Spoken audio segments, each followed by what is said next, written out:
ওয়ামা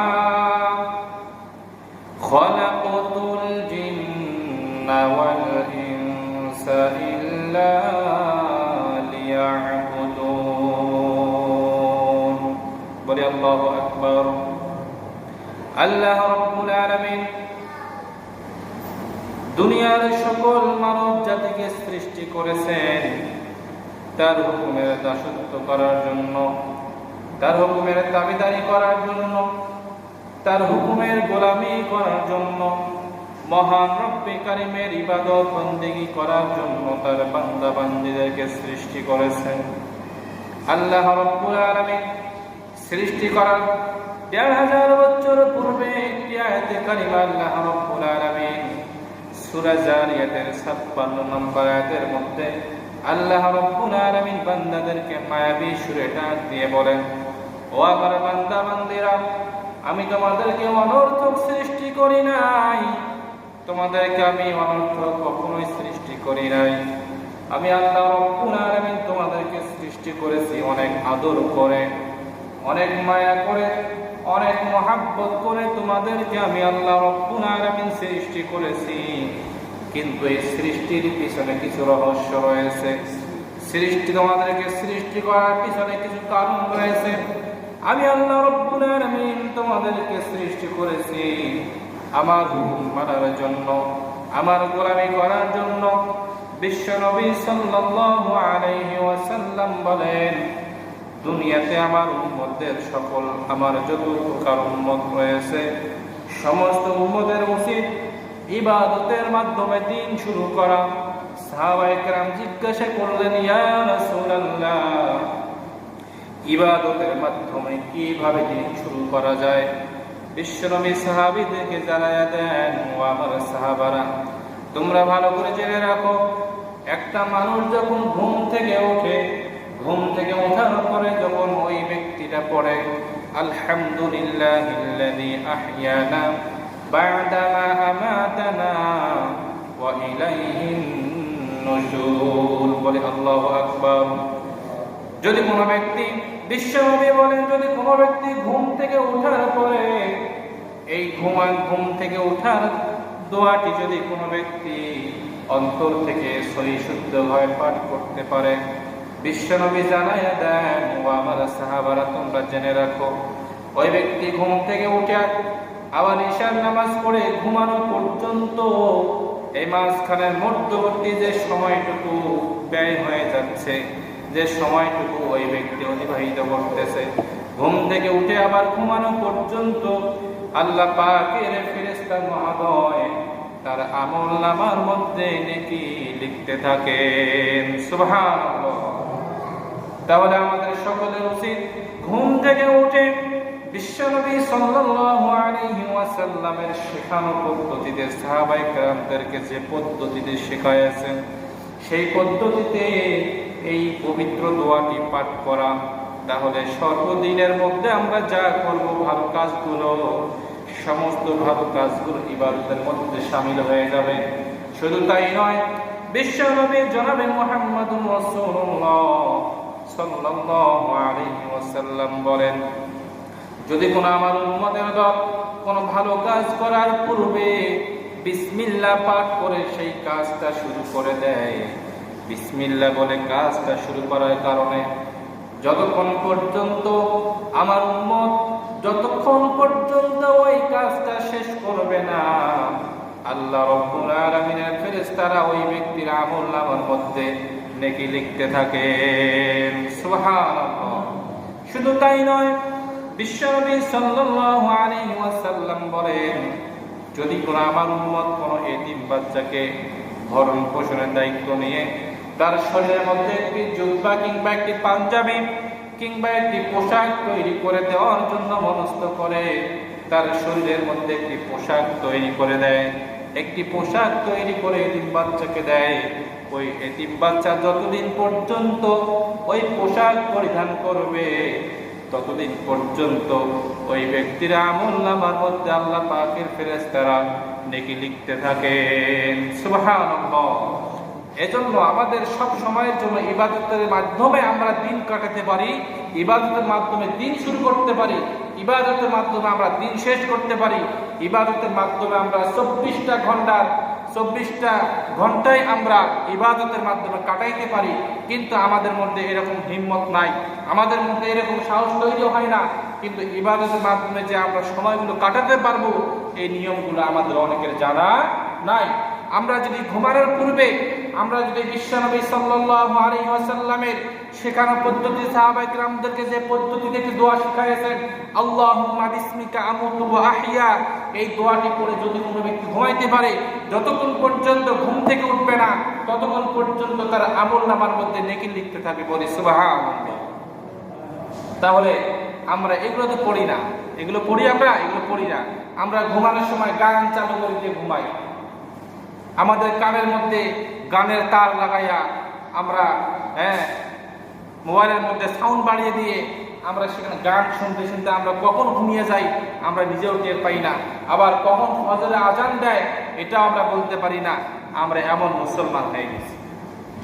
অথচ আপনি শুধু একটি দোয়া পড়ে ঘুমানোর কারণে, একটি দোয়া আল্লাহুম্মা বিসমিকা আমুতু ওয়া আহইয়া, একটি দোয়া পড়ে ঘুমানোর কারণে যতক্ষণ পর্যন্ত আপনি ঘুম থেকে উঠবেন, আপনি একটিবার চিন্তা করেছেন যতক্ষণ পর্যন্ত ঘুম থেকে উঠবেন না আপনার আমলনামার মধ্যে ততক্ষণ পর্যন্ত শুধু কি লেখা হবে?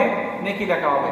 আবার আপনি যদি ঘুম থেকে উঠে পড়েন আলহামদুলিল্লাহিল্লাযী আহইয়ানা বা'দা মা আমাতানা ওয়া ইলাইহিন নুশুর, আবার ঘুম থেকে উঠে ঘুমানো পর্যন্ত আপনার আমলনামার মধ্যে ফেরেশতারা নেকি লিখতে থাকে। বলি সুবহানাল্লাহ। তাহলে ইবাদতের মাধ্যমে আমাদেরকে বিশ্বনবী সাল্লাল্লাহু আলাইহি ওয়াসাল্লাম দিন শুরু করতে বলেছেন, ইবাদতের মাধ্যমে দিন শুরু করতে বলেছেন, ইবাদতের মাধ্যমে আমাদেরকে 24টা ঘন্টা কাটাইতে বলেছেন। কিন্তু আমরা অনেকে প্রশ্ন করি যে ইবাদতের মাধ্যমে কি আবার 24 ঘন্টা, মানে ইবাদতের মাধ্যমে কি আবার 24 ঘন্টা কাটানো যায় নাকি? এরকম আমরা বলি কিনা? হ্যাঁ, ঘুমের মধ্যে ইবাদত করা যায়। আপনি বাথরুমে ঢুকতেছেন, আপনি প্রথমে বাম পা দিয়ে আপনি একটু দোয়া পড়তে পারেন, আল্লাহুম্মা ইন্নী আউযু বিকা মিনাল খুবুসি ওয়াল খাবাইথ। আপনি যতক্ষণ পর্যন্ত বাথরুমের মধ্যে আপনি বাথরুম করবেন ততক্ষণ পর্যন্ত আমার আমলনামার মধ্যে নেকি লিখতে থাকে। সব সময়ের জন্য নেকি অর্জন করা যায়, সব সময়ের জন্য ইবাদতের মধ্যে সময় কাটানো যায়, কিন্তু এইগুলো আমাদের জানা নাই। যদিও বা জানা থাকে, এগুলো আমাদের মানার কোনো কি নাই, চেষ্টা নাই। বিশ্বনবী সাল্লাল্লাহু আলাইহি ওয়াসাল্লাম ইবাদতের মাধ্যমে যে দিন শুরু করতে বলেছেন, আমরা কি ইবাদতের মাধ্যমে দিন শুরু করি না? ফজরের নামাজের মাধ্যমে যদি আমরা দিন শুরু করতে পারি তাহলে সেইটাই হবে ইবাদতের মাধ্যমে দিন শুরু। আর আমরা যদি ফজরের নামাজের মাধ্যমে দিন শুরু করতে না পারি, বিশ্বনবী বলেন ওই ব্যক্তি আল্লাহর জিম্মায়, মানে ওই ব্যক্তি আল্লাহ তাআলার জিম্মা হতে বাহির হয়ে যায়।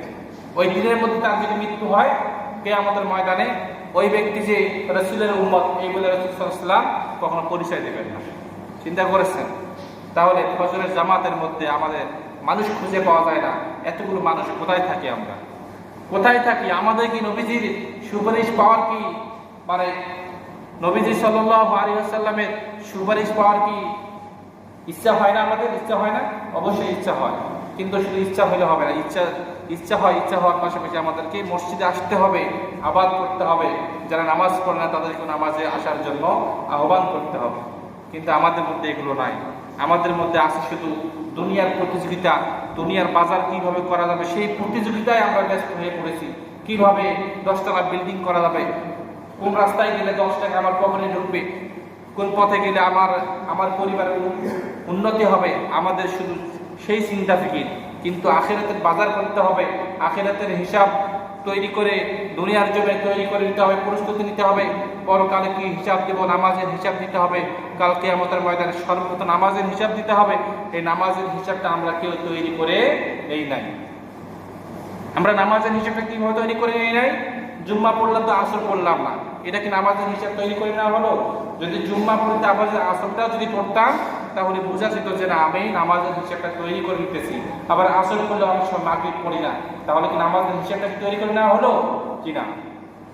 আপনাকে সদা সর্বদা আল্লাহ পাকের সন্তুষ্টি অর্জন করার জন্য 5 ওয়াক্ত নামাজেই মসজিদে এসে আদায় করতে হবে। তাহলে সেই ব্যক্তি নামাজের প্রস্তুতি সহ, মানে নামাজের হিসাবের প্রস্তুতি নিচ্ছে এবং নামাজের হিসাবটা তৈরি করে নিচ্ছে। কিন্তু আমাদের মধ্যে তো এগুলো নাই। আমাদের অনেকের পরিবার, অনেকের স্ত্রী নামাজ পড়ে না। দেখবেন যে এখন পর্যন্ত কাজ করতেছে,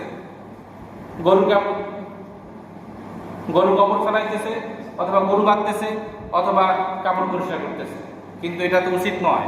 এটা তো একজন বিশ্বনবী সাল্লাল্লাহু আলাইহি সাল্লামের ওনার উম্মতের পরিচয় এটা নয়। তার উম্মতের পরিচয় হবে আজান হওয়া মাত্র দুনিয়ার সমস্ত কাজ ছেড়ে দিয়ে আল্লাহ পাকের সন্তুষ্টি অর্জন করার জন্য রব্বে কারিমের কুদরতি পায়ের উপরে সিজদা দেওয়া। এই জন্য আমাদের সকলের উচিত হবে 5 ওয়াক্ত নামাজ মসজিদে এসে আদায় করা। শুধু জুম্মা নামাজ পড়ে কখনো জান্নাতে যাওয়া সম্ভব নয়। আমাদের সকলকে 5 ওয়াক্ত নামাজ পড়ে জান্নাত অর্জন করতে হবে। এটাও বাস্তব নয় যে 5 ওয়াক্ত নামাজ পড়লেই যে জান্নাতি হওয়া যাবে, তা কিন্তু নয়। আবু জেহেলও কিন্তু 5 ওয়াক্ত নামাজ পড়েছিল। আবু জেহেলও হজ করেছিল, জীবনে 40 বার হজ করেছে, কিন্তু তাকে কেউ হাজি বলে না, বলে না। এবং সে কি জান্নাতে যাবে? যাবে না। এই জন্য নামাজ পড়লেই যে জান্নাতে যাওয়া যাবে, হজ করলেই যে জান্নাতের বাসিন্দা হওয়া যাবে, তা কিন্তু নয়। তবে নামাজ পড়তে হবে সল্লু কামা রাআইতুমুনি উসাল্লি। বিশ্বনবী বলেন, তোমরা সেইভাবে নামাজ পড়ো যেভাবে তোমরা আমাকে নামাজ পড়তে দেখেছো, সেইভাবে আমাদেরকে নামাজ পড়তে হবে। তাহলে সে আমাদের জান্নাতে যাওয়া সম্ভব। নামাজ পড়তেছি, রুকু ঠিক নাই, সেজদা ঠিক নাই, রুকু সেজদা তাসবিহগুলো করতেছি, এগুলো ঠিক নাই, তাশাহুদ ঠিক নাই, দোয়াগুলো ঠিক নাই, কোনো কিছুই ঠিক নাই। তাকবীরে তাহরিমা বলার পর নামাজের প্রথম রাকাতে যে সানা পড়তেছি, এই সানা ঠিক নাই, কোনো কিছুই ঠিক নাই। তাহলে আমরা কি করতেছি? এসব ফাওয়াইলুল লিল মুসাল্লিন, ধ্বংস হয়ে যাবে ওই সমস্ত নামাজিরা যারা লোক দেখানোর উদ্দেশ্যে নামাজ পড়ে। অর্থাৎ শুধু নামাজ নয়, যারা লোক দেখানোর উদ্দেশ্যে সমস্ত ইবাদত করে, যে কোনো ইবাদত লোক দেখানোর উদ্দেশ্যে করলেই ওই ব্যক্তির জন্য ধ্বংস হওয়ার জন্য অভিশাপ দিয়েছেন কে? একমাত্র মহান আল্লাহ তাআলা। সুতরাং আমাদের সকলকে নামাজ পড়তে হবে সল্লু কামা রাআইতুমুনি উসাল্লি, সেইভাবে নামাজ পড়তে হবে যেভাবে বিশ্বনবী সাল্লাল্লাহু আলাইহি সাল্লাম আমাদেরকে নামাজ পড়ার জন্য তাগিদ করেছেন। তাহলে আমি যেটা বলতেছিলাম যে হজ যারা হাজি, এরা হচ্ছে আল্লাহ পাকের মেহমান। এরা কার মেহমান? আল্লাহ পাকের মেহমান। আমরা এখানে যারা আছে আমাদের মধ্য থেকে, আমাদের মহল্লা কিংবা আমাদের ইউনিয়ন, আমাদের বাংলাদেশ থেকে অসংখ্য আল্লাহ তাআলার বান্দাবান্দিরা মক্কা মদিনা সফর করার উদ্দেশ্যে রওনা হয়েছেন। আমি আজকে একটা নিউজ পেলাম যে সেখানে ঘুমান্ত অবস্থায় একজন ব্যক্তি ইন্তিকাল করেছেন। আমরা সকলেই তার জন্য দোয়া করব, আল্লাহ পাক যেন তার পরিবারকে ধৈর্য ধরার তৌফিক দান করে, সকলে পড়ি আমিন। এবং ওই ব্যক্তি আল্লাহ পাক যেন তাকে শহীদের মর্যাদা দান করে, কাল কিয়ামতের ময়দানে আল্লাহ পাক যেন তাকে জান্নাতের মেহমান হিসেবে কবুল করেন, সকলে পড়ি আমিন। এবং এখনও যারা রওনা হচ্ছেন আমরা তাদের জন্য দোয়া করব। এবং যারা হাজির আছে আল্লাহ পাকের মেহমান, আল্লাহ পাক রব্বুল আলামিন এদের জন্য 5টি পুরস্কার রেখেছেন। যদি কোনো ব্যক্তি আল্লাহ পাকের সন্তুষ্টি অর্জন করার জন্য হজ করে, বিশ্বনবী সাল্লাল্লাহু আলাইহি সাল্লাম বলেন, তার টাকাটা যদি হালাল হয়, ওই টাকার মধ্যে যদি সুদের টাকা না থাকে।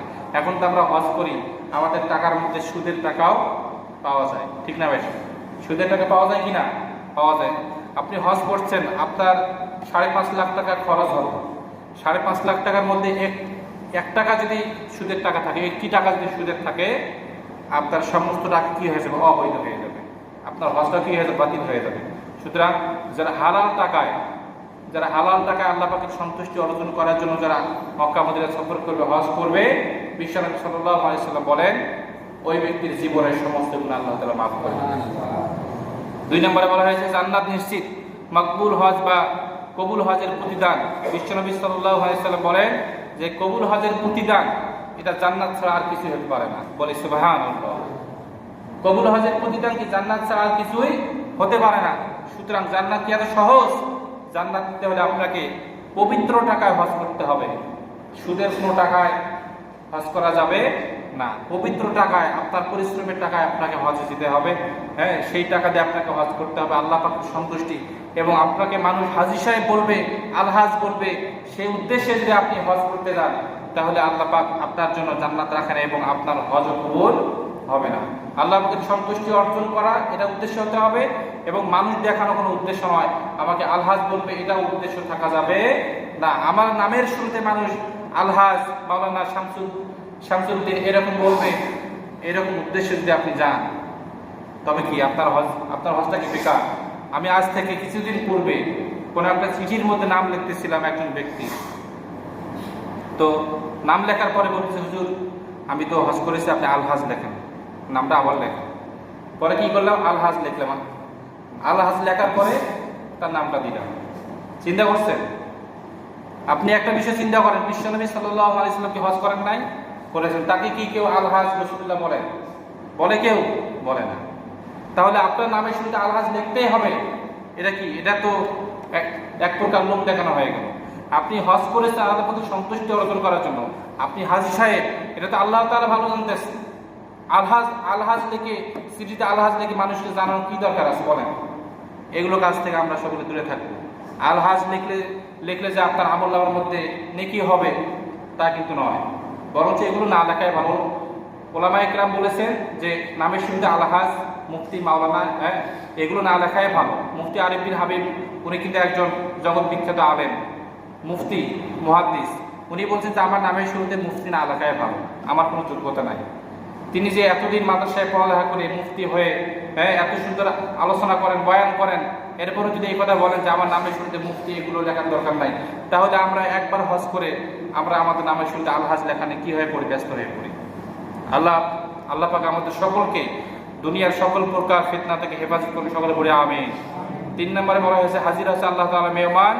তারা আল্লাহ তাআলার কাছে কোনো কিছু চাইলে আল্লাহ পাক রব্বুল আলামিন তা কখনো ফিরায় দেন না। বলি সুবহানাল্লাহ। তাদের দোয়া আল্লাহ তাআলা কবুল করেন।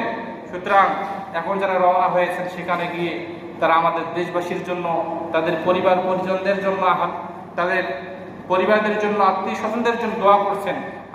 আমরা এখান থেকে তাদের জন্য দোয়া করছি, আল্লাহ পাক যেন তাদের সেই দোয়াগুলো কবুল করে। আমরা সকলে পড়ি আমিন। 4 নম্বরে বলা হয়েছে বিশ্বনবী সাল্লাল্লাহু আলাইহি ওয়াসাল্লাম বলেন, হজ ও উমরা মানুষের জীবন থেকে অভাব অনাটন দূর করে দেয়। এবং বিশ্বনবী সাল্লাল্লাহু আলাইহি ওয়াসাল্লাম বলেন, তোমরা একের পর এক অধিক পরিমাণে উমরা করো, ফরজ হজ একবার সহ অধিক পরিমাণে কি করো? উমরা করো। 5 নম্বরে বলা হয়েছে হাজীদেরকে নিয়ে আল্লাহ পাক রব্বুল আলামিন আরাফাতের ময়দানে গর্ব করেন। কি করেন? গর্ব করেন। ফেরেশতাদেরকে বলেন, দেখো আমার বান্দারা কত দূর থেকে সফর করেছে, কত দূর থেকে আমার সন্তুষ্টি অর্জন করার জন্য এসেছে। ফেরেশতারা বলে যে তাদেরকে কি মাফ করা যায় না? আল্লাহ পাক রব্বুল আলামিন বলেন, আমার বান্দাদেরকে, আমার বান্দাবান্দীদের জীবনের সমস্ত গুনাহ আমি মাফ করে দিলাম। আল্লাহ পাক আমাদের সকলকে আজকের এতটুকু আলোচনা অনুযায়ী আমল করার তৌফিক দান করুন। আমরা সকলে পড়ি আমিন। আরেকটি বিষয়, এটা চলছে পবিত্র জিলকদ মাস। কি মাস চলতেছে? জিলকদ, অত্যন্ত গুরুত্বপূর্ণ মাস। আমরা যারা ইতিপূর্বে নামাজ পড়ি নাই, আমরা আজকের জুম্মাবার থেকে আমরা খাঁটি তওবা করতে পারি যে আল্লাহ, আমি জীবনে অনেক নামাজ ছেড়ে দিয়েছি, আর নামাজ ছেড়ে দেবো না। বাড়িতে হোক, মসজিদে হোক, বাজারে হোক, যেখানে আমি সময় সুযোগ পাই আমি সেখানে নামাজ আদায় করবো। আজান আমার কানের মধ্যে আজান আসার পরে আমি নামাজ পড়বো। এরকম আপনারা যে যেখানে বসে আছেন সেখান থেকে অন্তর থেকে আল্লাহ পাকের কাছে খাঁটি তওবা করেন, জীবনে আর কখনো নামাজ ছেড়ে দিবেন না। এটা আমি আপনাদের ইমাম হয়ে আমি